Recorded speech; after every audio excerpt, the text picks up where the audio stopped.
क्या America Iran पर हमला कर सकता है?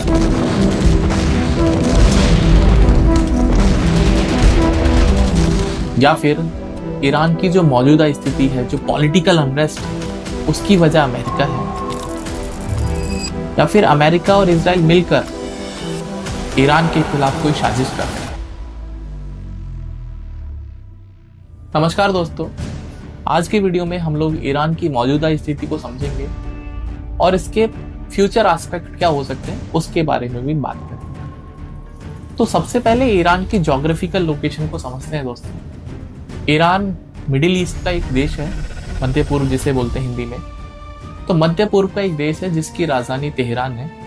और ईरान का जो पॉलिटिकल स्ट्रक्चर है वो 1979 के पहले कुछ और था। 1979 जिसको ईरानियन रेवोल्यूशन का साल बोला जाता है, उसके बाद अलहदा है।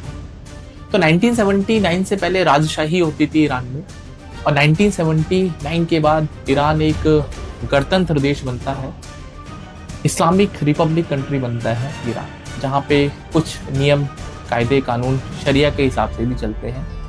ईरान में राष्ट्रपति है और राष्ट्रपति की जो शक्तियां हैं वो सीमित है, क्योंकि सारी की सारी जो शक्तियां हैं वो दोस्तों सुप्रीम लीडर के पास है। तो 1979 में जब ईरान में राजशाही समाप्त होती है तो उस समय पहले सुप्रीम लीडर बनते हैं अयातुल्लाह रुहुल्लाह ख़ुमैनी। 1989 में उनकी डेथ होती है और उसके बाद 1989 से अब तक अली ख़ुमैनी इस समय सुप्रीम लीडर बने हुए हैं। अब दोस्तों बात करते हैं कि मौजूदा स्थिति जो ईरान की कुछ एक्सपर्ट्स के हिसाब से ईरान सबसे गंभीर राजनीतिक और आर्थिक संकट से जूझ रहा है। तो कहानी 28 दिसंबर 2025 से शुरू होती है, जहां पर एक सिंपल सा प्रोटेस्ट शुरू होता है। और वो प्रोटेस्ट की जो मुख्य वजह होती है वो ईरान की करेंसी रियाल, जो कि लगातार अंतर्राष्ट्रीय बाजार में डिटोरिएट हो रही है, कमजोर होती जा रही है। महंगाई जो है, रोजमर्रा की चीजें महंगी होती जा रही हैं, आम आदमी की पहुंच से बाहर होती जा रही है। बेरोजगारी अपनी चरम सीमा पर है। ये छोटे छोटे मुद्दे हैं जिनको लेके विरोध शुरू होते हैं। और दोस्तों देखते ही देखते विरोध इतने बढ़ जाते हैं कि ये विरोध सरकार के खिलाफ हो जाते हैं। और विरोध प्रदर्शन में सरकार के खिलाफ आवाजें उठती हैं। डिक्टेटरशिप को समाप्त करने की बात होती है। जो धार्मिक तरीके से देश चल रहा है उसको समाप्त करने की बात होने लगी। तो इसके अगेंस्ट में सरकार की जो खुफिया एजेंसी है सावक, सरकार ने निर्देश दिए वहाँ पे जो आर्मी है कि इस प्रोटेस्ट को सप्रेस किया जाए। और वहाँ पर जो कम्युनिकेशन है वो सेवाएं बंद कर दी जाती हैं, टेलीकॉम कम्युनिकेशन, इंटरनेट सेवाएं बंद कर दी जाती हैं, ब्लैक आउट जैसे स्टेप्स सरकार लेती है। तो इसी कश्मकश में करीब सरकारी आंकड़ा कुछ अलहदा है, लेकिन जो मानव अधिकार जो संस्थाएं हैं उनके हिसाब से करीब 5-6 हजार लोगों की मृत्यु अब तक हो चुकी है। अब ये दोस्तों जो इस समय ईरान की स्थिति है, जो कि सरकार के बिल्कुल खिलाफ है, जो नारेबाजी है, जो लोग सड़कों पे उतरे हैं, अब वो सरकार के खिलाफ खड़े हुए हैं और वो बदलाव चाहते हैं, राजनीतिक बदलाव चाहते हैं। अब इसमें अमेरिका और इजराइल का इंटरवेंशन कैसे है?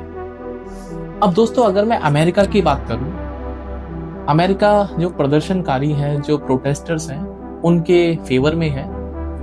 अब ऐसा इसलिए है क्योंकि जब राजशाही थी ईरान में, तो वहां पे जो राजा थे वो अमेरिका और जो वेस्टर्न कंट्रीज हैं वो उनके फेवर में रहते थे।